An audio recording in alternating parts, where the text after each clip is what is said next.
So yeah, learning a lot, and it's opening up a few doors, which is really, really good. And yeah, I'm enjoying it so far. I definitely think this is something that I definitely should be doing. So the creativity of it is really cool. Like there's unlimited things that you can do with food, and then people's appreciation as well. So it's not always sunshine and rainbows in there, but I think like that 1 or 2 people a week to say, oh, thanks for the meal, or Ben, my trainer, he's really good. So we get on really, really well, and I feel like when you're in a class, the teacher has to teach 26 people or whatever, but when it's one-on-one, you can ask a lot more questions, and especially Ben, like he's done it before and he's really, really knowledgeable, so I find it really good actually, being more personal with the teacher.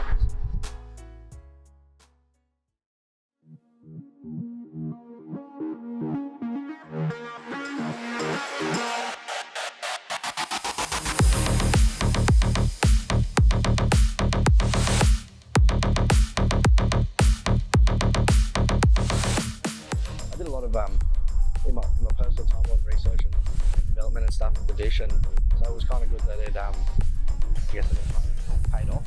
And yeah, the nerves up there as well, it was crazy, but then once it was over, it's like, oh yeah, it's good from there. So I've never done competitions and stuff like that before, so that was my first one, and so it was good to, now that I've done it, now that I can look back and be like, okay, it wasn't as hard as I thought, and I feel like I have grown a little bit from before competition. So yeah, it was good, and in competing as well, it's always fun because I did learn a lot while I was up there, and yeah, meeting other apprentices sort of thing was really fun.